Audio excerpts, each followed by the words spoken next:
हमारी व्यास गद्दी पर बहुत आदरमान है, सम्मान है। आराम से बैठे रहिए, यदि 1 का 1:30 भी बज जाएगा तो भी कोई दिक्कत की बात नहीं है, हैं? लेकिन बजने नहीं दूंगा। 1 बजे भंडारा शुरू होना है, कहीं विलंब ना हो जाए, देर ना हो जाए। बोलो परीक्षित जी, 1 बजे तक तो मिलेगा टाइम? अरे 1 तो बहुत है फिर तो। बिल्कुल बगल में है हमारे बाबा मुरारी दास जी, वैसे कलकत्ता से हैं, कलकत्ता के आगे मायापुर है, उसके बिल्कुल बगल में ये बहुत लंबे समय से परम वैष्णव राम कृष्ण के परम पुजारी।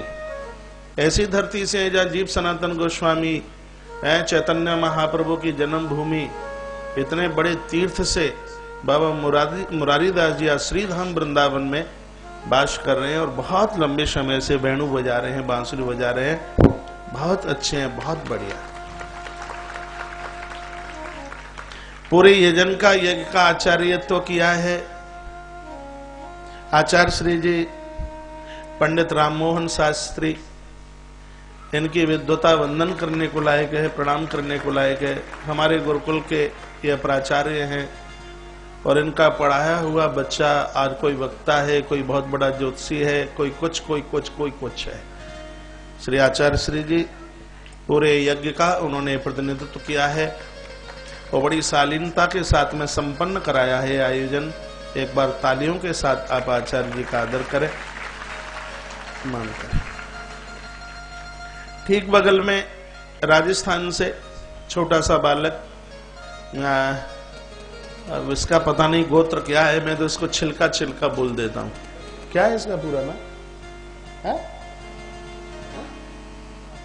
छिलकार, मुझसे नहीं आता, मैं छिलका बोलता हूं उसको। बहुत प्यारा बच्चा है। इस समय हमारे मंदिर का पुजारी भी है। आप एक भी दिन आ नहीं पाए, रोज सुंदरकांड हुआ है, रोजाना वहां अभिषेक हुआ है, जहां मैं रुका हूं ऊपर, रोजाना वहां यजन हुआ है, यज्ञ हुआ है। ये बच्चे सुबह इतने बढ़िया बढ़िया मंत्र बोलते हैं। पूरा हमारा 3-3.5 घंटे की पूजा होती है ऊपर, नित्य की है, 365 दिन की, जिसमें इन बालकों का, ब्रह्मचारियों का बड़ा योगदान रहता है। बालक सज्जन छिलका। और यह बगल में दतिया पड़ती है मध्य प्रदेश में, जगह भी बहुत बढ़िया है और गुरुकुल का बालक है। ये देखने में 1.5 बिलंदा के हैं, लेकिन होशियारी, आपके बच्चे आपको ऐसे मैया नहीं बोलेंगे जैसे ये, इनके मुख से आप एक बार मैया सुन तो लीजिए। मैया मैया, ये संस्कार है।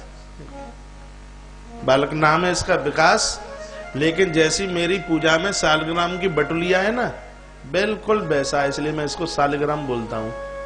सालग्राम, बहुत प्यारा बच्चा।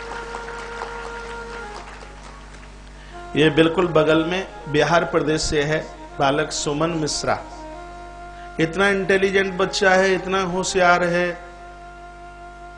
और देखिए इन सब बच्चों की है विशेषता है, तुम्हारा सोना इनके लिए कूड़ा है, माटी है, इनका ईमान वंदनीय है, प्रणाम करने के लायक है। बालक सुमन आश्रम का बहुत जिम्मेवार बच्चा है। जब चाहे तब इसको मंडला भेज दें, जब चाहे तब, कहीं कहीं किंतु परंतु नहीं है। और भागवत के ऊपर तो अपना इतना अधिकार है, इतने शुद्ध श्लोक। अभी गुजरात में द्वारका में जो आयोजन है, सस्वर मूल पाठ माइक पर ये बच्चा कराएगा, पहले भी इन आयोजनों में कराता है वह।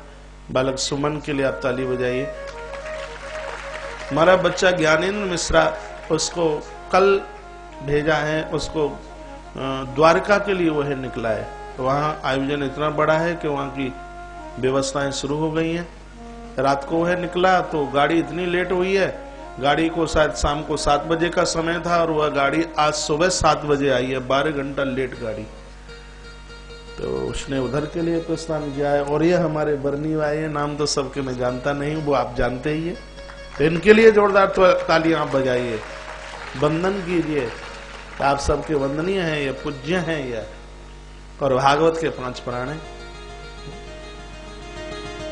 इतनी सुंदर सी झांकी, पूरा यह दृश्य में भाई नारायण और राहुल हैं। ताली बजाइए। हुनर है, कलाकारी है, कहाँ है दोनों?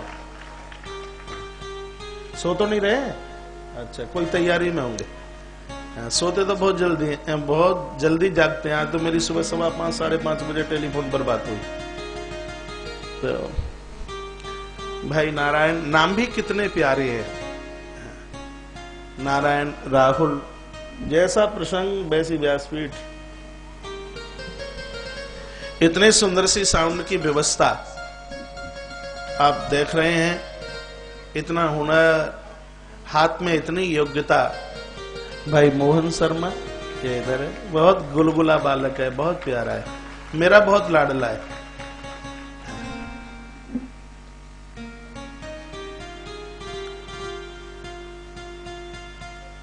उसके दोनों सहयोगी भाई राम बहादुर और सूरज सब चुलबुले हैं। ये देख कितना, इसके बोल में से बोल नहीं निकलते। घर भले ही बोल लेता हो, कथा में पहुंचा के इसकी बोलती बंद। सूरज, राज बहादुर कहाँ है? राम बहादुर, राज बहादुर। अच्छा, बहुत इन बच्चों का आदर हमारी व्यासपीठ से है, मान है, बहुत मान है। लोग कहते हैं महाराज जी की कथा में इतना आनंद आता है। 28 खंबे लगे, 28 पिलर्स इस आयोजन को आनंद देने में, तब आयोजन में है। और हर चीज का महत्व है, जीरे का महत्व है, हल्दी का महत्व है, नमक का महत्व है, मिर्च का महत्व है। और कोई नमक से मिर्च कहे कि तू रहने दे, स्वाद में ही दे दूंगी सब्जी में, तो ये अज्ञानता है मिर्ची की। मिर्ची की होशियारी तब है जब वह रेस्पेक्ट नमक का भी करे। ये सब कोई जीरे का, कोई नमक का, कोई हल्दी का अपना अपना काम कर रहा है। आप सबकी सुंदर सुंदर फोटो खींची हैं। छतरपुर मध्य प्रदेश से भाई नितिन बाबू, ये इधर ये पीछे नितिन, चश्मा लगाए भाई, बहुत प्यारा है। बहुत साल 1.5 साल पहले हमने भाई के गांव में, छोटा सा कस्बा है, कथा करिए। आज अपनी पूरी सेवा में, बहुत बड़ा फोटोग्राफर है। ऐसा फोटो खींचता है कि आप फोटो ली है सामने से, यदि कोई आपको इधर से देखेगा तो तस्वीर इधर दिखाई देगी, यदि आपको कोई इधर से देखेगा तो तस्वीर इधर से दिखाई देगी। इतना बड़ा फोटोग्राफर है भाई नितिन। और यह इतनी सुंदर रिकॉर्डिंग, हर चैनल को जो अपनी रिकॉर्डिंग देते हैं, इतना रेस्पेक्ट है, चाहे कोई भी चैनल हो। और आज इन्होंने इस विभाग में इतना नाम कमाया है। श्री विवेश शर्मा जी इधर बैठे हैं, बहुत योग्य है। इतना अनुभव, इतना अनुभव वंदनीय है, कमाल का है श्री विवेश शर्मा जी। अब के इनको आना है बिमलेश भैया ब्रह्म पुराण की कथा की रिकॉर्डिंग के लिए, मैंने बोल दिया होगा, ठीक है? टका की चिंता ना करना, सब होगा बंसी वाला का। ठीक है भाई, 9 जनवरी तारीख लिख लेना, क्योंकि ब्रह्म पुराण तो सब कहते नहीं है, तो कम से कम कथा तो जिंदी रहे। हाँ, और जिस गाड़ी में हमें बिठा बिठा करके खूब आनंद देता है ये बच्चा है, गाड़ी का मालिक है बालक प्रमोद शर्मा, इधर बैठे, बहुत प्यारा है। हर समय तो मेरे बगल में ही रहता है, इसलिए हम दोनों का रंग एक जैसा है। हाँ, एक सा। मैं कहता हूं कि ये गोरे तो सब कच्चे रह गए, और लेकिन हमें भगवान ने पका करके भेजा है, इसलिए सांवले। गोरे कच्चे, सांवले पके पके। और कौन रह गए इनके? और कोई?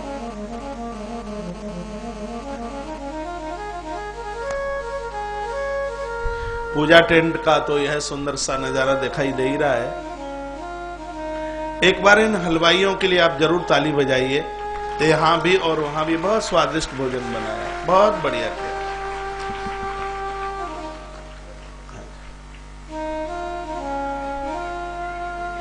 दरोगा जी का नाम ले दिया मैंने, दरोगा मैया का।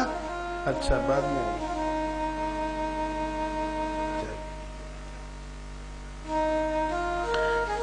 आप सबको हमारा वंदन प्रणाम।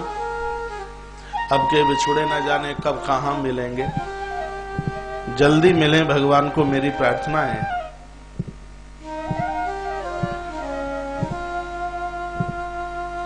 कल आप श्रवण कर रहे थे भागवत के माध्यम से बलभद्र बलराम जी का विवाह माता रेवती के साथ हुआ। छोटू भाई,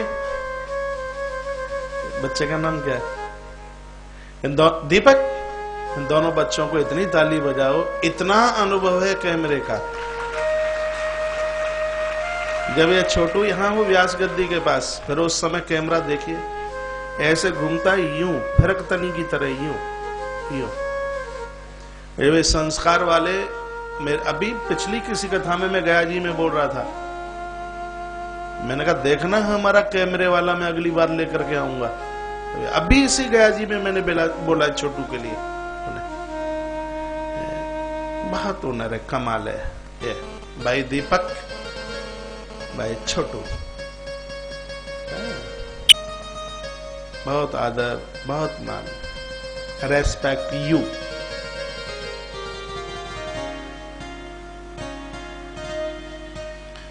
बलराम जी का विवाह मां रेवती के साथ हुआ। एक बार जयकारा लगाइए, बोले रेवती रमण भगवान की जय। भगवान श्री कृष्ण द्वारका के सम्राट बने हैं। मेरे प्रभु के विवाह की चर्चाएं सुखदेव भगवान ने बड़ी प्रसन्नता के साथ की। ठाकुर का विवाह, इस विवाह की कथा को आप स्त्री पुरुष का मिलन नहीं, इसको भक्ति और भगवान का मिलन समझिए, तो सुनने में अच्छा लगेगा। श्री शुक उवाच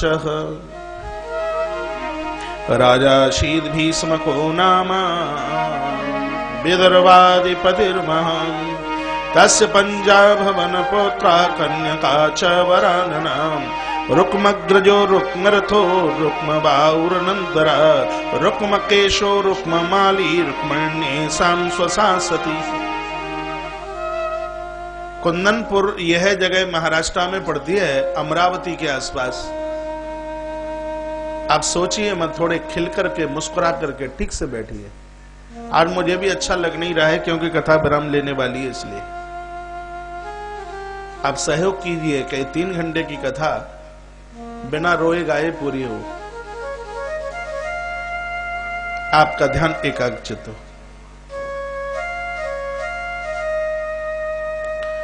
राजा शीत भीष्म को नाम है विदर्भाधिपतिर्महान्। रेनू ये मौसी बैठी है क्या पीछे तुम्हारे? हैं? हाँ, छोटी है, 3.5 पुस्ता, दिल्ली। कहां से? 4था पुस्ता। हाँ, कुछ लग रहा है मुझे, अंदाजा ही, तो अंदाजे से बोल रहा हूं। थोड़ी दरोगा मैया से शकल सी मिल रही थी, इसलिए मैंने अनुमान लगाया। राजा शीत भीष्म को नाम है विदर्भाधिपतिर्महान् तस् पंचा भवन पुत्रा कन्यका च वरानना। भैया अभी बहुत टाइम है, अभी मन जाइए इनके, अभी बहुत टाइम, आधा घंटा पहले। जब 4 बजे ही जाना है तो आराम से जाना, बैठो। सब जगह ध्यान रखना पड़ता है, कब खिसक जाए पता नहीं है। राजा शीत भीष्म को नाम है विदर्भाधिपतिर्महान् तस् पंचा भवन पुत्रा कन्यका च वरानना। भीष्मक नाम के राजा के घर में 5 पुत्र हुए, रुक्मी, रुक्मरथ, रुक्मकेशी, रुक्मबाहु और रुक्ममाली। लेकिन कन्यका च वरानना, घर में बिटिया एक भी नहीं हुई। राजा रोज बैठ के भगवान के मंदिर में रोते हैं। माइक भाई मोहन, भगवान आपने 5-5 बेटे दिए, यदि एक बेटी दे देते तो आपकी कितनी कृपा होती। यह तो द्वापुर का पिता है, बेटिया की कामना करता है। और आज होता तो कहता कि हनुमान बाबा आपने बहुत अच्छी बात, आपने बहुत बढ़िया किया, बेटी ना मिली, नहीं तो कितनों के पामों में मस्तिष्क झुकाना पड़ता। और हम कहते हैं कि दुनिया में बहुत दान बताए, यदि जिंदगी का कोई सर्वोच्च दान है तो वह एक है। और दानों में ऐंठ है, अकड़ है, अभिमान है। एक ही दान ऐसा है जिस दान को देते हुए दानी रोता है, आंसू बहाता है, झुक झुक करके देता है, लंबा होकर लेट करके देता है, प्रणाम करके देता है। एक ही ऐसा दान आप बता सकते हैं कौन सा? कन्यादान। धन्यवाद, कन्यादान। और जीवन पर्यंत देता है। ये नहीं कि हाथ पीले किए और बेटी के, ये नहीं, जीवन पर्यंत। इसलिए जितने भी यह पुत्र वाले हैं, बेटिया वाले पिता के ऋणी हैं। इसलिए ऋणी है कि जिसने अपनी बेटी को तुम्हें देकर तुम्हारे खानदान को कितना आगे बढ़ाया है। अपनी बेटी देकर के तुम्हारे खानदान की वह वंश स्रोत बनी। इसलिए पुत्र वाले पिता को बिटिया के पिता का सदैव ऐसे आदर करना चाहिए जैसे महाराज दशरथ ने माता जानकी के पिता महाराज जनक का आदर किया, मान किया, सम्मान किया। वहां बाबा तुलसी ने समधि शब्द की व्याख्या की है। ये समधि शब्द चला ही तब से है, यही समझ लीजिए। समधि, समधि का अर्थ है सम माने बराबर, धी माने बुद्धि। बिटिया का पिता और बेटे का पिता दोनों की बुद्धि, ये तीनों छटंगी बैठ जाएं। बैठ जाओ, बैठो तुम। दोनों की बुद्धि एक तराजू में तुल जाए बिल्कुल। लेकिन वर्तमान समय का है, दुर्भाग्य है कि बेटे वाला पिता बेटिया के पिता की कदर नहीं करता और क्या सोचता है, गर्ज पड़ी थी, कभी तो वो उसको भिखमंगा कह देगा, कभी कंगला कह देगा। ये मैंने सुना है, इसलिए मैं बोल रहा हूं। यह प्रकृति का बहुत बड़ा अपमान है, ये महाशक्ति का यह बहुत बड़ा अपमान है। आदर होना चाहिए, मान होना चाहिए। बिटिया वाला पिता अपने समधि का कितना आदर करता है, कितना मान करता है। उसने तुमसे कुछ लिया नहीं है, अपनी बेटी को दिया है, अपनी बेटी दी है। और हमारा ग्रंथ तो कहता है कि वो तुम्हारा जितना सम्मान करता है उससे ज्यादा आप उसका सम्मान कीजिए। माता जानकी की जिस समय विदाई होने वाली थी उससे पहले के क्षण है,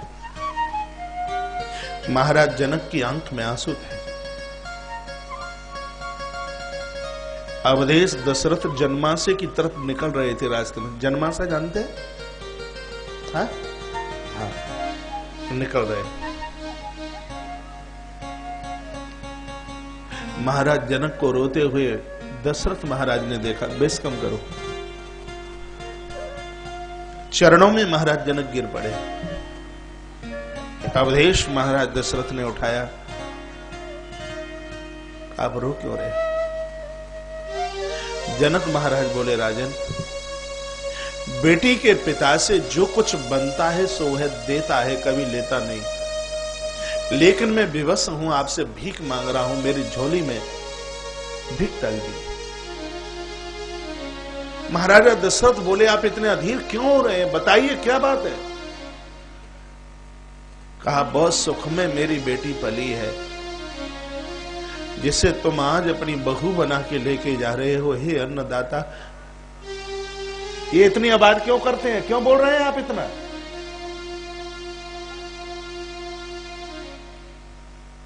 आपसे मेरी यह प्रार्थना है, मेरी बिटिया को आप बहू कम और मेरी पुत्री को आप अपनी बिटिया ज्यादा समझना। अभी अबोध है, कुछ जानती नहीं है, घर गृहस्थी के बारे में इसने कुछ देखा नहीं है, समझा नहीं है। मेरी बेटी से यदि कुछ गलती भी हो जाए तो आप अपनी पुत्री समझ करके इसको क्षमा करते रहना, आपसे मेरी यह मांग है। महाराज दशरथ चीख पड़े, गिर गए नीचे। जनक महाराज ने खड़ा किया, कहा, राजन, रघुवंश हमेशा के लिए तुम्हारा ऋणी होगा, ऋणी रहेगा, क्योंकि आपने अपनी 4 बेटियां दे करके हमारी कुल परंपरा की कितनी वृद्धि की है। हम आपके ऋण से कभी उऋण नहीं हो सकते। ये महाराज दशरथ का कहना है। कोई भी बेटे वाला पिता बिटिया के पिता से जीवन पर्यंत उसके ऋण से उऋण नहीं हो सकता। बेटी के पिता का आदर हो, मान हो, सम्मान। आप उसका आदर करेंगे तो उसको क्या लगेगा, मेरी बेटी कितने बढ़िया घर में गई, उसको खुशी होगी, उसको प्रसन्नता होगी। 50 लाख रुपया बेटी के विवाह पर खर्च करने पर कष्ट नहीं होता, लेकिन जब बेटी को ससुराल में आदर नहीं मिलता, मान नहीं मिलता, उसको कष्ट दिया जाता है, तो हर माता पिता अपने बेटे का कष्ट सहन कर लेता है, लेकिन ससुराल में बेटी को कष्ट है उसे वह सहन नहीं कर पाता।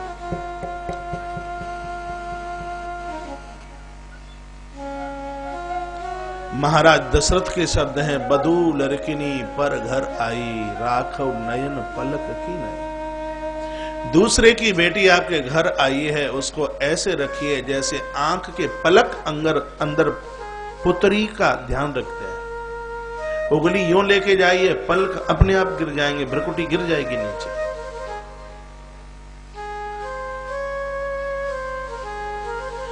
लोग कहते हैं महाराज कब की बात करते हो, आज की बहुएं इसके लायक हैं ही नहीं, तो आज की सासुआं भी इसके लायक नहीं है। मुझे पूछोगे तो गलती एक तरफ से नहीं है, गलतियां दोनों तरफ से हैं। घर कैसे चलता है, आपके पास टाइम हो तो एक 2.5-3 मिनट में बताऊं, और सत्य घटना जो बनावटी किस्सा नहीं है। एक घर में नई नई शादी होकर के आई, नई शादी होकर के आई, बेचारी अभी कुछ जानती भी नहीं है, घर के लोगों से परिचय भी नहीं है। झाड़ू लगा रही थी सुबह, तो दीवार के बाहर एक पत्थर जैसा निकला हुआ होता था, पहले उस पर बर्तन रख देते थे। उसको अपने यहाँ की मातृभाषा में पढ़ेली बोलते, यहाँ कुछ और बोलते हैं पढ़ेली, जिसमें पानी के भरे हुए बर्तन, दीवार के सारे ऐसे, वो बहुत ज्यादा लंबा सा हो कमरे में, उसको तो टाण बोलते हैं। हाँ, ये पानी के, मुझे पता है, कोई अमेरिका का तो जन्मा हूं नहीं, आपके बीच की बात है, पढ़ेली। अब उस पर एक मटका रखा हुआ था, उसमें 50-40 किलो घी था, वो रखा पढ़ेली पर, और पढ़ेली थोड़ी नीची थी, और जब वो बहू झाड़ू लगा रही थी तो कहीं कोहनी का सहारा लगा और मटका गिर गया, और गिरा तो फूटा। कच्चे घर होते थे, लिपाई होती थी, तो धरती ने पूरा घी सोख लिया। अब वो तो माथा पकड़ करके रोने लगी कि अब तो मेरी पिटाई होगी, डांट लगेगी, मुझसे तो बहुत बड़ा 50 लीटर घी खत्म हो गया। रो रही थी, आंख में भारी आंसू थे। इतने में कंडा थाप करके सासू मां आई, पुरानी बात है, आई, देखा कि घी फैल गया है, खत्म हो गया है, और बहू रो रही है। सासू कैसी हो?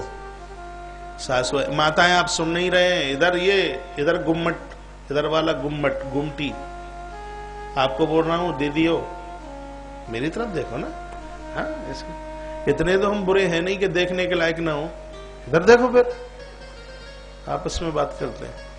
तो उसने देखा कि घी लुढ़क गया, खत्म हो गया, और बहू बैठी बैठी रो रही है। तो सासू ने अपनी बहू को पुचकारा, सिर पर हाथ रखा, कहा बेटी अरे लुढ़क जाने दे, खत्म हुआ हो जाने दे, मेरे बटुआ में पैसा है, मैं मटका भी खरीद के ले आऊंगी और मैं घी भी खरीद के ले आऊंगी, और मैं किसी को कुछ बताऊंगी भी नहीं, तू चिंता काहे क्यों करती? ये सासू बहू को बोली।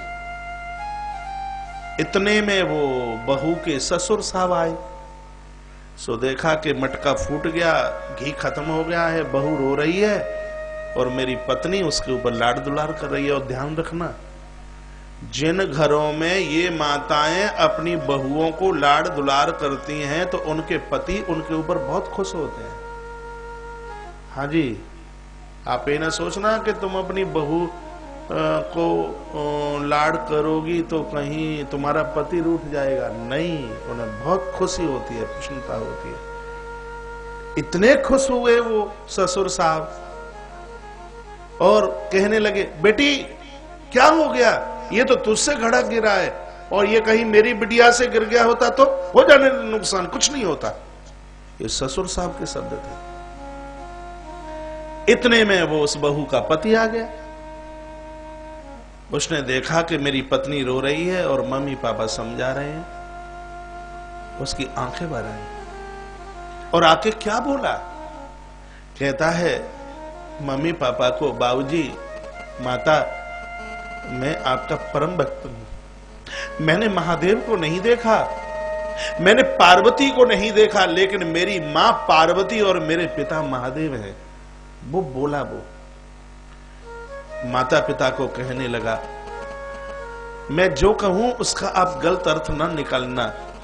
घड़ा फूटा है, घी खत्म हुआ है, इतना बड़ा नुकसान हुआ है, इसमें तुम्हारी पुत्र वधू की गलती नहीं है, इसमें पूरी गलती मेरी है। ये मुझे सोच लेना चाहिए था कि घड़े को तू इतना नीचा रख रहा है, किसी के इशारे से नीचे गिरेगा, नुकसान होगा, ये मैंने नहीं सोचा, पूरी गलती तो मेरी है। बहू रो पड़ी और कहने लगी, हे विधाता, द्वारा से यदि धरती पर तू मुझे स्त्री बनाए तो मेरे जीवन में ये सासु ससुर और इस पति के नाम का सिंदूर मेरी मांग में हो। जिस घर के इतने सुंदर विचार हों, अब आप विचार कीजिए, उस घर में झगड़ा हो सकता है, उस घर में लड़ाई हो सकती है? मुझे तो नहीं लगता। किसी एक को ही दोष मत दीजिए। बुरा जो देखन में चलिया, बुरा न मिलिया कोई, जब दिल खोजा अपना तो सच में मुझसे बुरा ना कोई। आदमी की सरलता तो ऐसी ही होती है कि मरखनी भैंस भी सीधी हो जाती है महाराज। हाँ, जो बिना सींग हिलाए, हाँ, कदम नहीं बढ़ाती आगे, लेकिन उसको भी पुचकार पुचकार करके, हाथ घुमा घुमा करके उसके ऊपर रोटी खिला खिला करके भी उसको लात मारती है, दूध दोहने को नीचे जाओ, वो भी सीधी हो जाती है। ये तो इंसान है, कुछ अपने आप भी है। और तुम जब बोलो तब करेला ही टपके मुंह में से और फिर कहें, तो देखो ये संभव नहीं है ना। दोनों एक दूसरे के ऊपर, भाई माइक पूरा ध्यान आज माइक पर, दोनों एक दूसरे का आदर करें, एक दूसरे का मान करें, फिर देखिए आपके घर में तो राम राज्य बहेगा। कभी कभी घरों का यह दोष होता है, एक बहू को उठाकर सिर के ऊपर रख लेंगे और दूसरे को जब देखें तब उसको ताना ही मारेंगे, तेरा और कभी कभी तो बहुओं को ऐसे ताना मारा जाता है, अपनी बिटिया का सहारा लेकर के बातें कही जाती हैं बहू को, हैं, और सहारा लिया जाता है बेटी का। यह बड़ी होशियारी है, लगता है परमात्मा ने बड़ी बुद्धि दी, अकल दी। ग्रंथ तो यह कहता है कि एक बहू अमृत का बेला पिला दे और दूसरी सल्फास घोल करके दे दे, इतने पर भी माता पिता को बहू